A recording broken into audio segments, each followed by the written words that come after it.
Welcome to We Build Great Apartment Communities, the only show dedicated to the process and strategies for transforming apartment buildings to thriving communities. I am your host, John Brackett, and welcome to the show.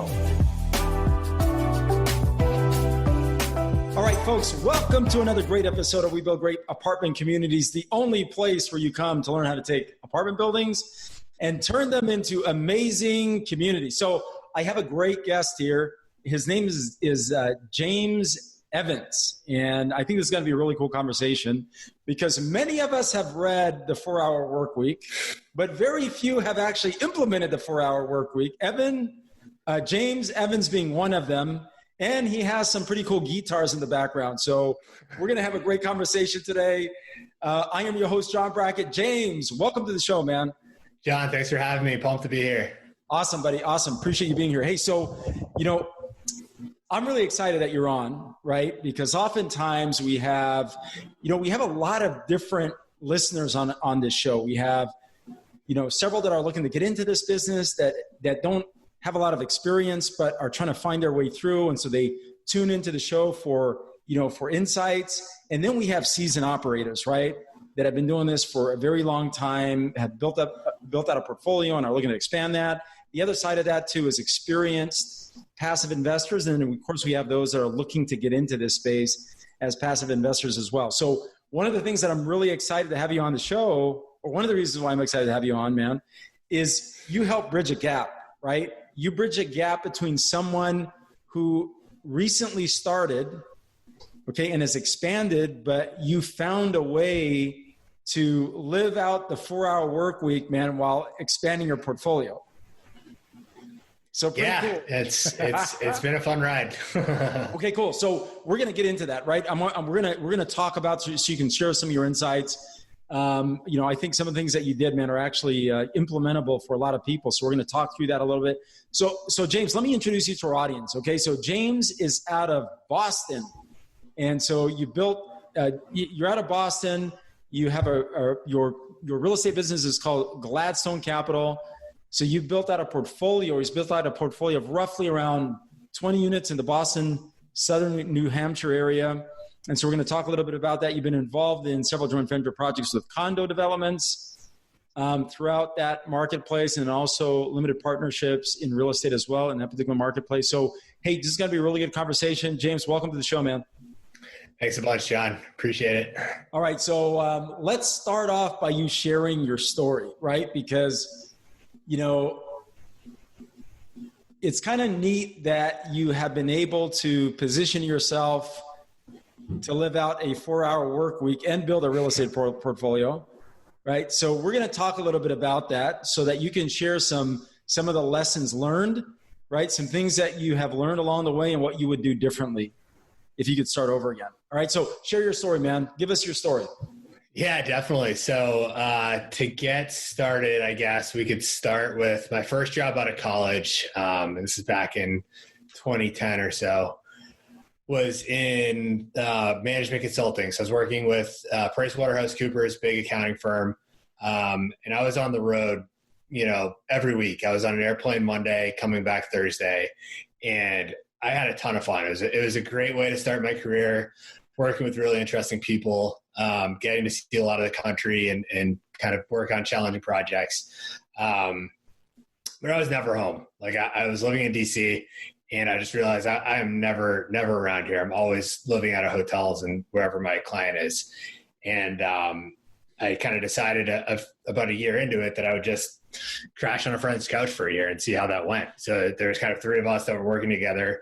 And I was just like, hey, mate, you guys mind if I just rent your couch for the rest of the year? I'll never be around, I promise. And so yeah, that went on for about a year. During that time, I saved up a good amount of money, paid down my student loans, and saved up enough to kind of buy my first place.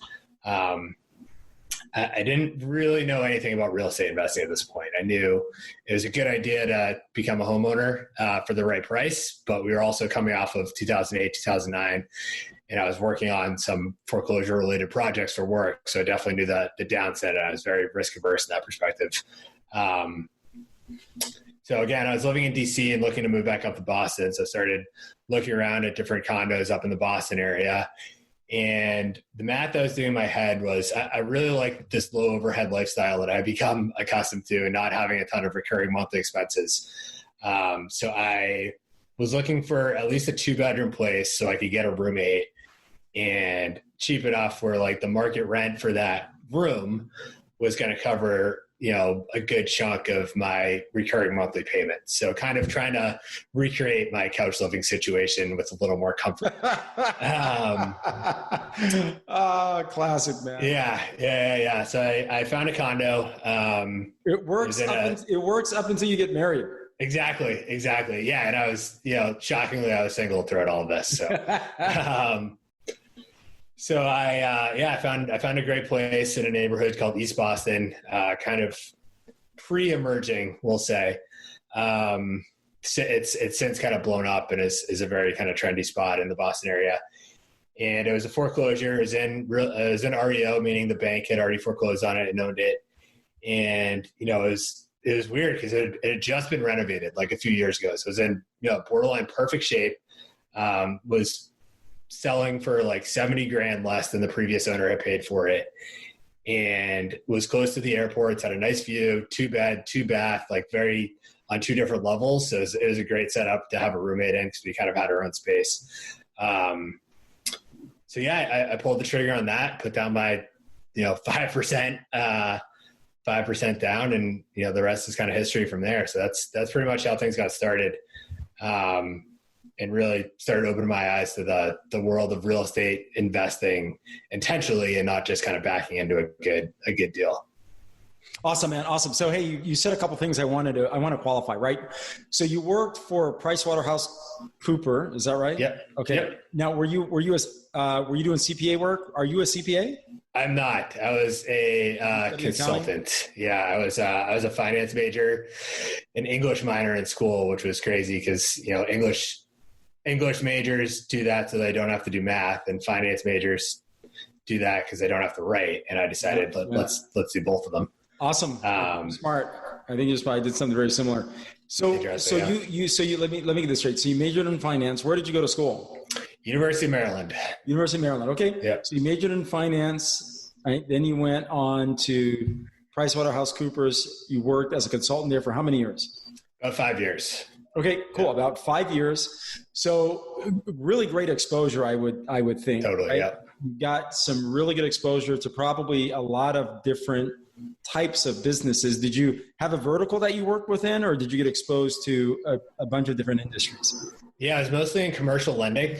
So I worked on like the operation side for a lot of big banks, auto lenders, basically all the nitty gritty stuff that happens after a loan is made. I help banks kind of like try to figure out their systems, processes, and technology around that. Okay, so you were on the process and system side. Yeah. Of that equation. Yeah. Okay, cool. Makes a lot of sense. So here's a big question that I have. I think, man, that's great. You got some really good exposure. So what was the very first investment that you made? Yeah. So after I bought my first condo, which we'll call a primary residence and not an investment, it kind of, by luck and by what was happening in the market, it kind of shot through the roof. So I built up a ton of equity in that while I was living there. And then that's when I kind of realized, there's something here. Like I probably just added more to my net worth than the last 3 years of working 50 hours a week all combined. So let me figure out how to do this more. So I dove really into like bigger pockets and kind of started to educate myself and figure out how to do this on a, kind of side business perspective that could turn into a full business someday. So the first real like investment I made after that was an eerily similar property type. It was a condo. This one was in Salem, Massachusetts, which is learned about like the witch trials and everything. It's kind of that town. So right. Pretty cool town, good population base, commuter friendly into Boston. And just it was at the right price point. So I found another condo foreclosure that was in pretty good shape. put maybe $5,000 of cosmetic rehab into it, bought it and rented it out. And that one, I think I paid $130,000 for, and it rented for $1,600 a month. 130,000. I know, crazy, right? You leased it for 1,600 a month. Yeah, it was interesting. It started out, when they first listed Not it. have any walls. 2 bed, 1 bath. Like I said, needed some tile in the bathroom and some paint. And that's really all we did. And maybe I bought a refrigerator. I don't think it came with a refrigerator. So it was in a pretty good spot, walkable to the commuter rail in downtown. Grad school tenant and his girlfriend. So it's another kind of good buy there. So how did you finance the first property that you purchased, man? So the first investment property. The first investment property, I actually did a cash out refinance on the place I was living in. So it appreciated a good amount over while I was living there, and just kind of wanted to take advantage of some of that equity and put it back into work, and basically just rinse and repeat what I was, the process I had just gone through. So I took out, I did a cash out refinance on that, took that money, bought my first investment property, and then also subsequently bought a new primary residence, and then rented out the condo I had first bought full time. So that was kind of a big year. So bought a new place to live in, bought a new rental property, and then kind of converted my primary residence into a rental property. And then what did you use for the down payment on the primary residence, the new property that you purchased? Another 5%. Yeah, I think it's just like an amazing thing that you can only put down 5% to buy a primary residence. And then one kind of tip that I caught on to was being able to kind of up your interest rate a little bit to have the lender pay off your PMI. Because the private mortgage insurance amount can be like substantially more than whatever the increased interest expense is, especially on an after-tax basis. So what is the tip there to increase for our listeners, what was the tip there? Basically what I did was I took a slightly higher interest rate in order for the lender to pay off my private mortgage insurance. And if you kind of do the math out on what the payment difference is, it almost always works in your favor to do that, especially in today's interest rate environments. Got it. Awesome, man. Awesome. Good tip. Okay. So we're going to transition. Now that we have your background, we have a sense for how you purchased, in this case, your first 3 properties. Now let's talk a little bit about how you built out your portfolio to roughly, in this case, I think you said 17 because you sold off 3. So talk a little bit about that. Walk us through that journey. Yeah. So I guess throughout this journey, from kind of thinking things from a long-term perspective, the idea of building a portfolio of multifamily apartment communities really appealed to me. I think it made sense that it's like you're almost buying a business, right? It's going to have revenue streams, expenses. It's like, it made a lot of sense to me coming from a kind of finance background. It's just the whole concept around the scalability, predictability, et cetera, made sense to do rentals at scale. And having more units under one roof was, it just kind of like clicked to me. So I started kind of looking for something again that I could do on my own. I didn't really want to raise money. I wanted to skin my knees with my own capital and not, put any of my friends or family out. So I was looking in areas that I could afford, I think was my first kind of like baseline is where can I buy something where I can come up with the down payment? So that took me first into like the Rust Belt, Ohio, Indy, places like that. And I started looking at properties in kind of like, let me think, like Cincinnati, Columbus, Cleveland, et cetera. And it was asking a lot of people on Bigger Pockets questions and trying to reach out. Found a few that may have been interesting, but kept getting stonewalled and never really dug in enough to get to the point where it was going to make sense. So then an agent in Southern New Hampshire, a guy by the name of Matt Lefebvre, reached out to me on Bigger Pockets and was like, hey, like, I know you're looking out here, but come look in New Hampshire. Like we have some interesting properties that might fit your criteria up in Manchester, New Hampshire specifically. So I started digging in up there. I don't know why I'd overlooked it because it's an hour and a half for me. So it's drivable to go see a property. made a lot more sense for lenders to look at me, and they kind of like considered me in state, even though technically I was out of state. I could meet the people like that were going to be involved in this transaction on a whim if it happened to work. I didn't have to worry about flights or anything like that. And it, the other check boxes were there. Like there's a super low vacancy rate. I think they're under 3% still. Good population size. I think they're around 400,000 people. Very diverse employment base. Like if you look at a pie chart of industries, it's pretty much, 10 industries, 10% each. It's a really good pie chart, and not super susceptible to shocks in any specific industries. And the places were like, affordable in the sense where I could buy a multifamily and afford the down payment on it. So we found a building, it was a six unit building, all kind of studio / one bedrooms. Definitely had some deferred maintenance, but I looked at the numbers, looked at the building, and thought there was a bunch of room to increase rents, bring expenses down, bring some of the deferred maintenance up, and kind of just slowly increase the value and profitability of it over time. And that was 3 years ago now. Awesome, man. Awesome. So how did you finance that 6 unit? I just came up with a down payment. So it was kind of what I was doing on the condo side. I think maybe I had sold one of those at that point and just kind of took the capital from that to reinvest it in the 6 unit. Awesome, man. So talk us through the numbers of that 6 unit. So when you bought it, what'd you pay for it? How much you put into it, if you did? All right. Let's see if I remember. All right. So I paid $285. I'm probably into it for like somewhere in the 50 to 70 range, kind of depending on what you're including as a capital expenditure versus maintenance expense. And I just cashed out at a 450 valuation. So I'm pretty much out of it in terms of my capital. Gross rents have pushed up from, they were at like $50K a year when I took it over to, mid 60s right now. I think 63, 64. I did a few things to bring the expenses down. We separated out all the electric and started billing that back to tenants as those turned over. We probably put about $5K per unit into during the turnovers, refinishing the wood floors if there were wood floors under the dingy carpets. We put some final planking down, swapped out toilets, just kind of did what we had to do to bring it up to kind of the, not like luxury end of the market, but better than it was. Definitely livable, safe, livable standard. Yeah, exactly. So we took out some of the knob and tube wiring,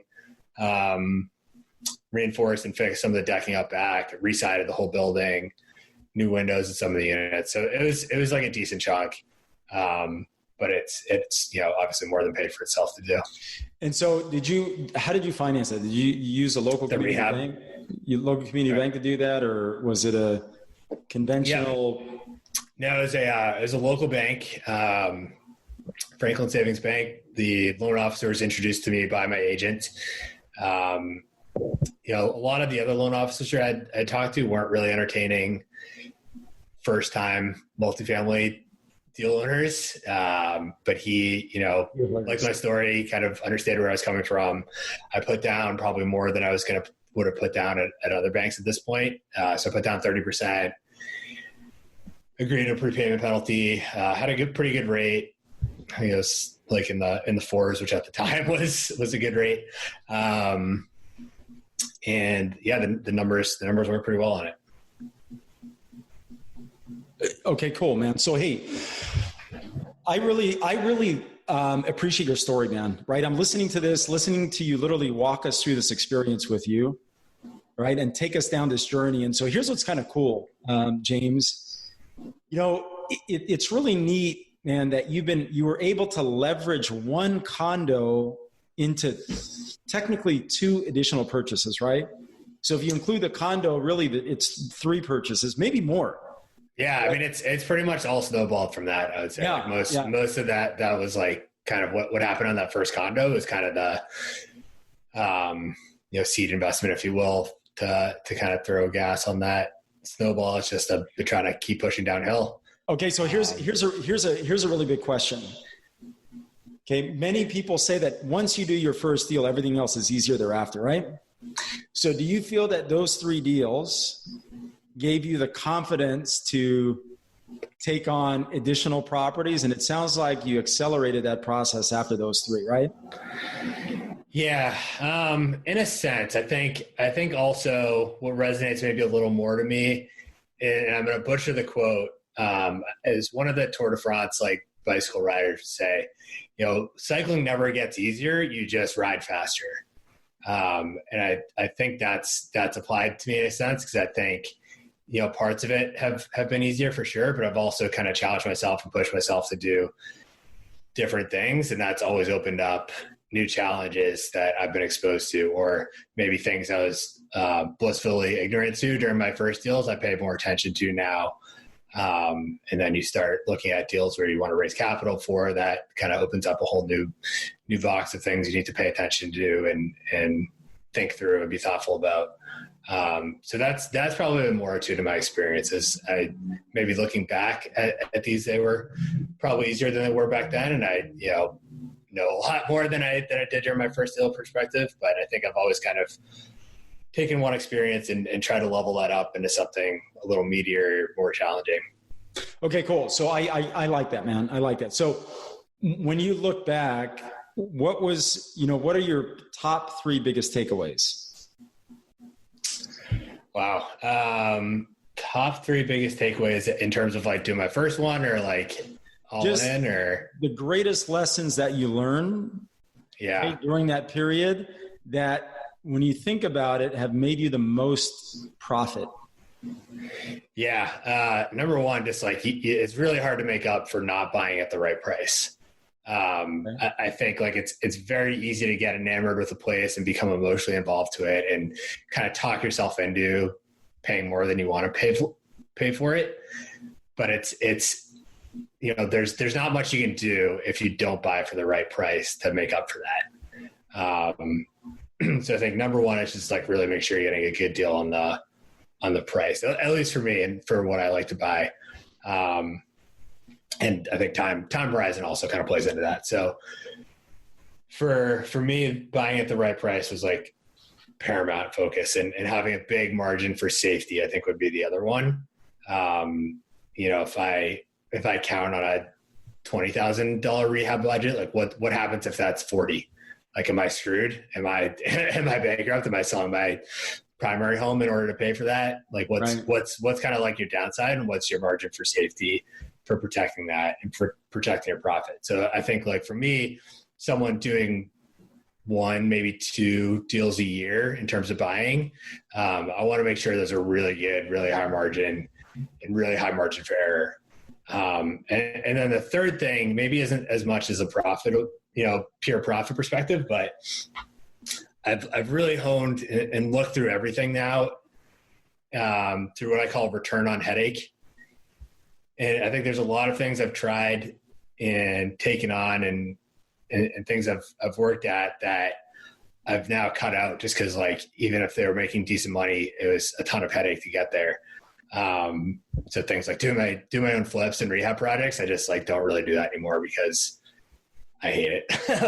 It's fun for perspective, but like until you really like are doing that as your job and get a lot of reps with it, it wasn't the return on headache that was acceptable for me versus buying, these multifamily properties where I could hire a property manager and have them kind of manage the bulk of things. And sure, I'm getting a little less return on that, but the headache's like minimal after the deal's done. So I think learning to look at things through that return on headache lens has been a big learning experience for me and a big focus of mine going forward.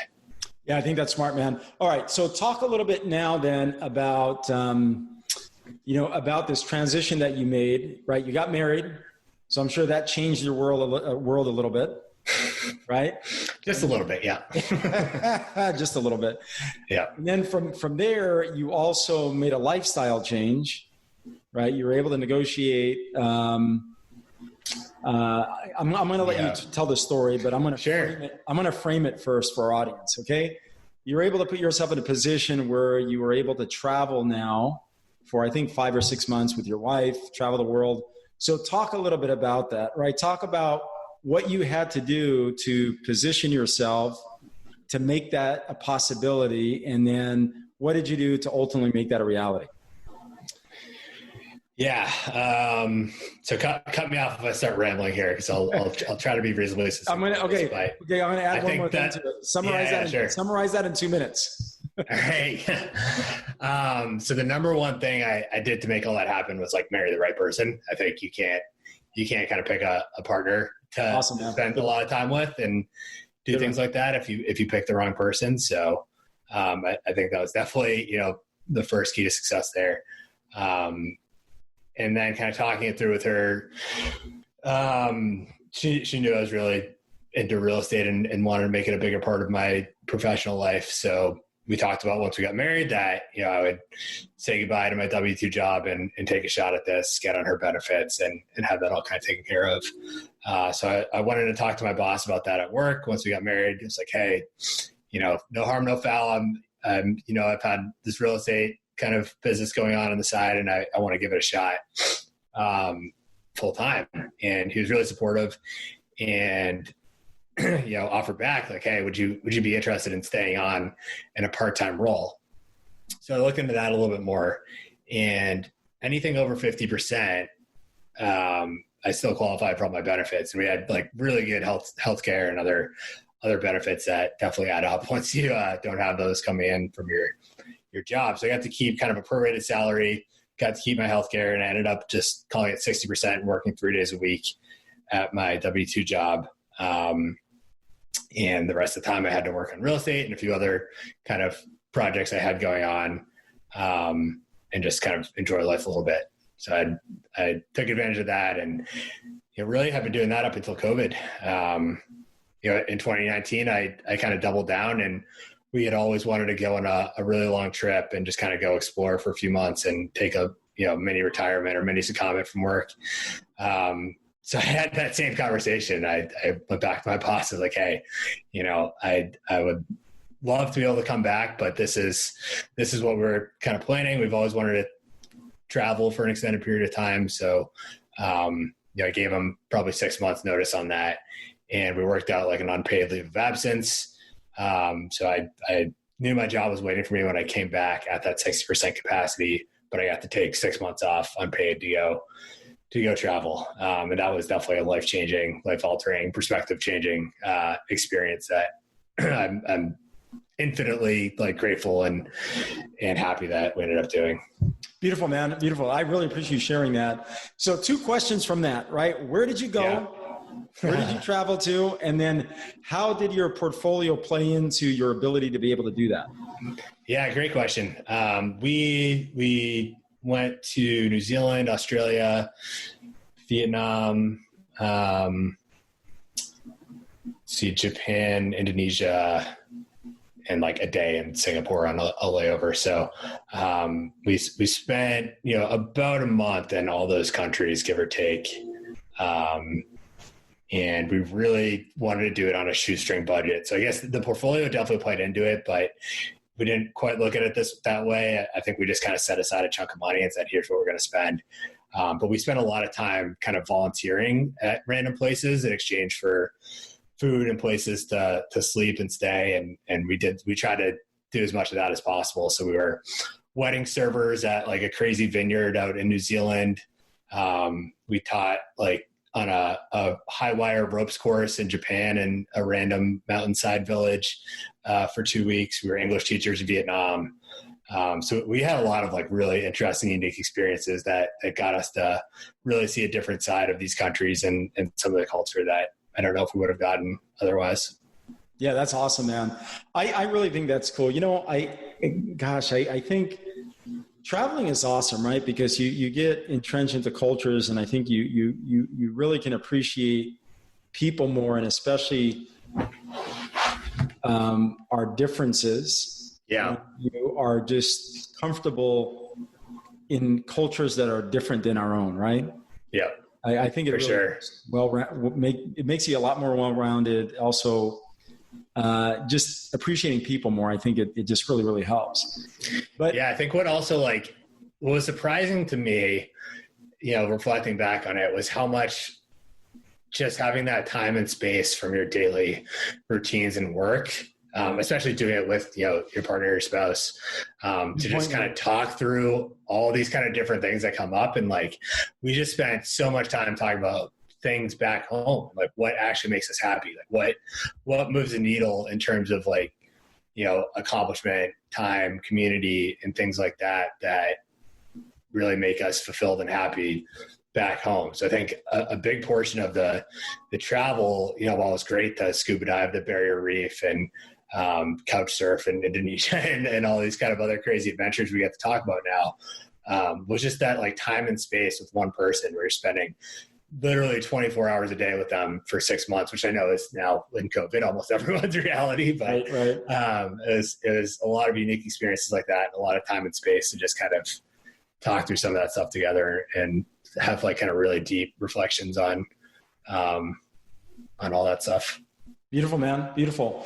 All right, bud. So, we're approaching the end of our show. It's been great, James, spending this time with you, man, having this conversation with you. So I want to wrap this up by you sharing with our audience, because we have a lot of people out there, I'm sure, really engaged into this conversation from the viewpoint of, you starting out into space, how you transitioned from, a full-time job, how you got into real estate, right? And how you were able to make that work for you. But I think the other side of that too is, right, you got married, you set a 6-month target, okay, to travel the world. And you were able to negotiate that with your boss. In fact, 3 times, right? 3 times. Yeah, yes. I negotiated the 60% working capacity. Then probably like a year and a half after that, negotiated the 6-month leave of absence. And then, once COVID started, I negotiated to come back full time. Okay, man. So there's some lessons in that. There's some lessons in that, right? Because in talking to you, I think massive opportunity when you can actually negotiate that kind of option or those type of options with a company. So why don't you share how you were able to do that, right? Like if you had to point to 3 things that made that possible for you to put yourself in that position, what would they be? What were the 3 things that, when you think about it, really allowed you to negotiate yourself into those positions? Yeah.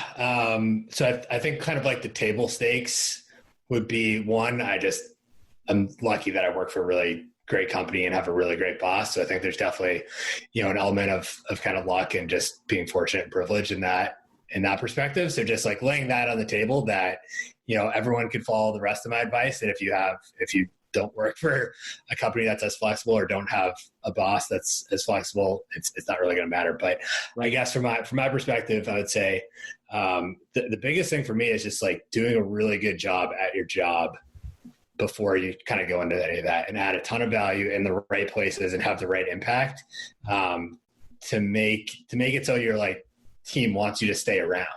Right. So from my perspective, I think I put myself in that kind of position where, if you look at it from my boss perspective, say me going to 3 times a week, I was bringing to the table a lot of things that were taking work away from him in terms of he trusted me to make, important decisions and lead projects and kind of like get the things done that I had to get done. So I'd taken, 3 years of work to like gain that credibility, and I could probably do a lot of that stuff in 3 days a week versus 5 days a week. And maybe someone else could do some of the other work I was doing. So I think things like that, just like you want to have your employer want you to stay around. And that comes from doing a really good job with what you're going to do and making an impact on like high profile, high visibility projects, and just kind of developing that personal brand for yourself within your company. Awesome, man. I think that's it. That's great. Okay. Great advice. So go ahead. I know you had some more to share. I don't want to stop you now. You're on a roll. For me, like the biggest thing in my back pocket was like, I really didn't have a huge downside, because like the worst case scenario was they said no. And like, that was what I was going to do anyways. Like say I went in to leave, and like, if he hadn't offered the 60%, like that, I was just going to leave anyways. So there wasn't like a ton of downside risk there for me. And same with the trip. Like I spent a lot of time kind of I worked out of school, had a good GPA, came out, got a good job at PwC, had some good experience, had another good experience in my company. So if they said like, fine, go do your trip, but like, we can't hold a job for you or promise you a spot when you come back, it's not that huge of a downside for me because I'm pretty confident I would have been able to find, at least a comparable job somewhere else or just gone into real estate full time. So I think that gave me a ton of confidence going into my negotiation. It was really thinking through what my downside is and being okay with the kind of worst case scenario. Okay, awesome. So I'm gonna recap that and convert that into, I'm gonna take those lessons, man, that you shared because they're awesome, very valuable, because they can be applied to almost anything, right? In this case, we're gonna take that and we're gonna apply it to negotiating a deal, negotiating an apartment building in the space. So the three things that I heard were develop a strong skill set, right? Have proficiency at doing something extraordinarily well. Second thing is be a performer, right? Be known as someone who gets things done, right? But also it sounds like it was more than just about getting things done, but you were very easy to work with. So you perform, but you're easy to work with. And that makes a difference, right?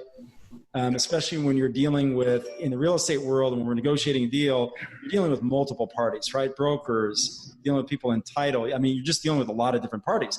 The last thing that I heard was, and this is very true, when you're not afraid to lose a deal, okay, you can ask for things that most people won't. And oftentimes that will get you more than, in many cases, than what most people will, simply because you're asking, not afraid of what the answer is going to be, right? Because the impact to you, in your mind, like you said, hey, look, I was out anyway. I didn't have anything to lose. Yeah. So the correlation there to a deal is, look, if I don't get this price or I don't get this ask, right, I'm moving on to the next opportunity because I know for certain that I'm gonna find what's gonna make sense for me. So hey, man, awesome show. Really appreciate you having you on. You gave a really unique perspective. James, I want to wish you, buddy, continued success. So before I ask you to share how people can get in touch with you, what is the one question that you have of me, bud, that you think it adds some value to our audience? Sorry, I messed up. What was that? Broke up. What is the one question that you have of me that you feel can add some value to our audience? What is the one question I have of you that I think could add some value to the audience? With everything I've kind of shared so far, what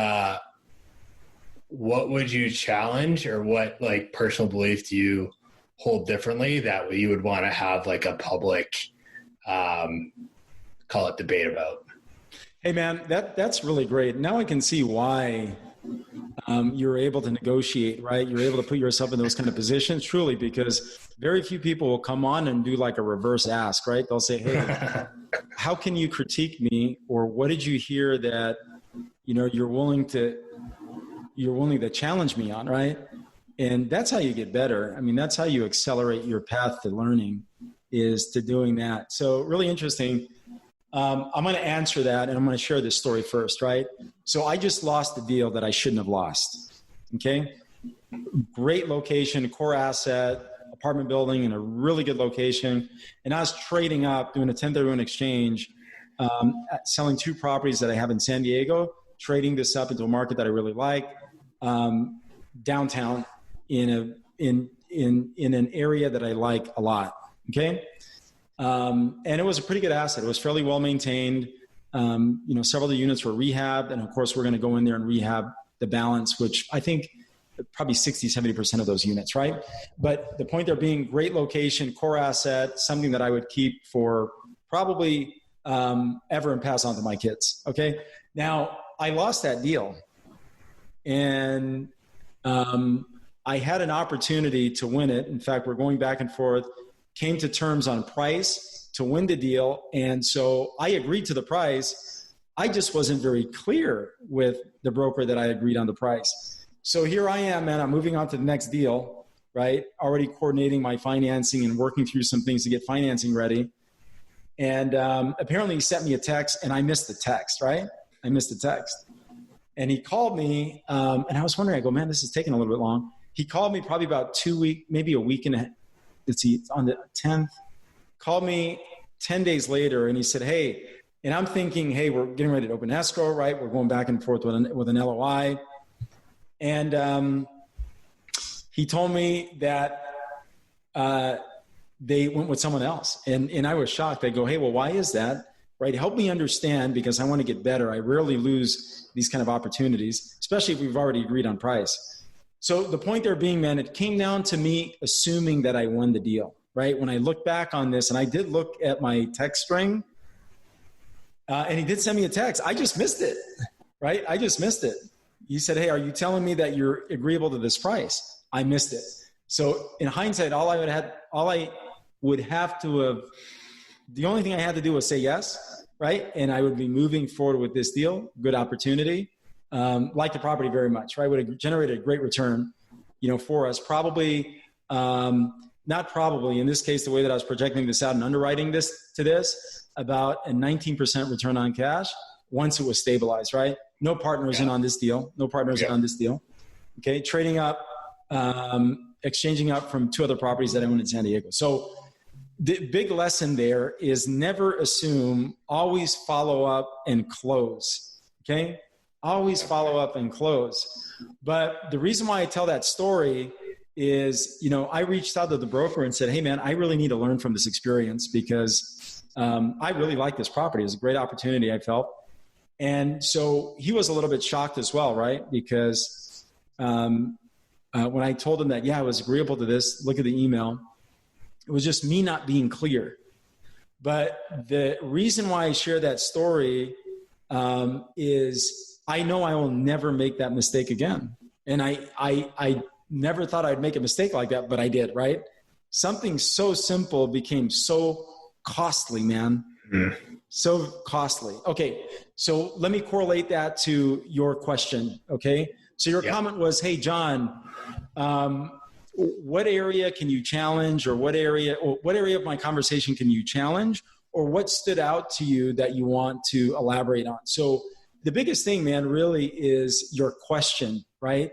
Is your willingness to raise your hand and say, hey, look, what do you see in my conversation that you could either share or help me improve so that I can get better? Okay? That is what I see as a huge opportunity. And I think now I understand why you've been able to do some of the things that you have is by your willingness to ask that type of question, right? Your willingness to put yourself out there to get critiqued and criticized so you can get better. And my guess is you likely were doing that in your work environment. And because of that, more people likely were willing to put more responsibility onto you because you're simply willing to take that on, right? And so that would be my feedback to you. There's really no critique. It's more of me just pointing out and now having some understanding with one of the areas that I think likely is a strength for you. And if, man, there's anything I can share, is just keep going down that path because it's going to do nothing but help you grow, right? Yeah, no, I love it. And I think it's definitely helped. That kind of mindset's helped me too. And, the other kind of mindset that's been plugging in more and more, it's like you get started in real estate and you see all the, the podcasts, the books, the bloggers. For me, it was like Joe Fairless and Michael Block and a lot of like kind of the bigger multifamily podcasts, creating content creators that were out there. I was trying to kind of model things after, and then let alone all the other authors, the Tim Ferriss's, Robert Kiyosaki's, like all those kind of other business self-help, call them gurus or don't, whatever you want to call them. But I think for me, it's been more about, okay, it's great to kind of get a bunch of perspectives, but at some point you have to start like really thinking for yourself and just being okay, charting your own path. And like 100%, no one else has had like the model I've had per se.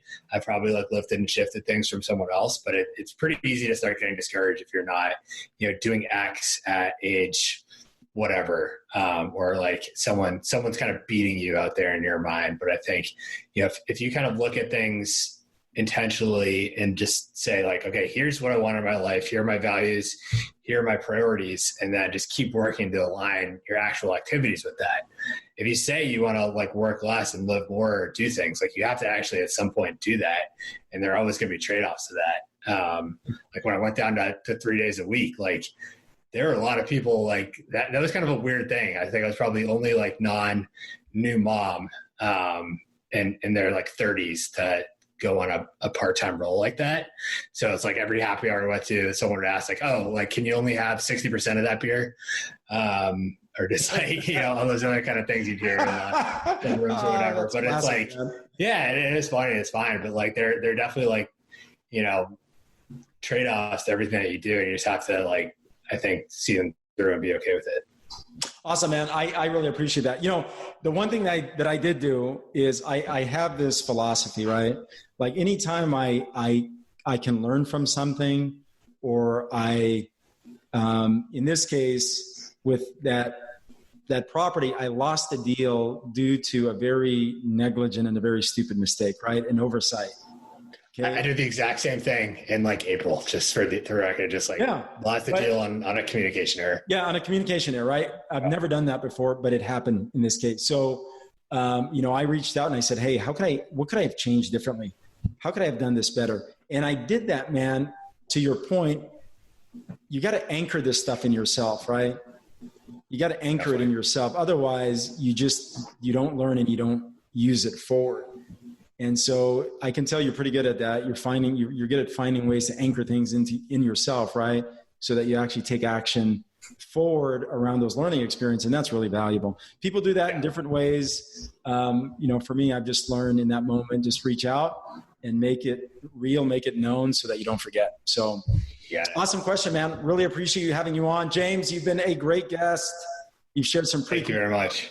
Yeah. And I want to wish you and your wife continued success, man. And I look forward to having you on when you're up to 1,000 units. Likewise. Well, looking forward to getting there. And I don't know. What do you think? 3-4 months? Maybe we can go from 20 to 1,000. Easy, man. Easy. Let's see. No problem. Just commit to it. You're going to have to really raise your level of commitment. Yeah. It can be done. You're not going to be working 4 hours a week. Exactly. Yeah. Nope. Got to knock that off. Cool. All right, man. Hey, John, appreciate it. Appreciate you. Yep. And I wish you continued success. How do people get in touch with you, bud? Probably email james@gladcap.com, GLADCAP. My kind of real estate website is gladcap.com, and just started like itching my toes into writing some more personal thoughts. Financiallyglad.com is kind of the new project I'm working on to just document my thought process around kind of business and real estate and investing. What is it called? I'm sorry? Financiallyglad.com. Financiallyglad. I'll check it out. Cool. Yeah. Let me know what you think. Well, hey man, I appreciate you. Keep doing big things and I'll talk to you soon, bud. Appreciate it, John. Thank you, man. Bye.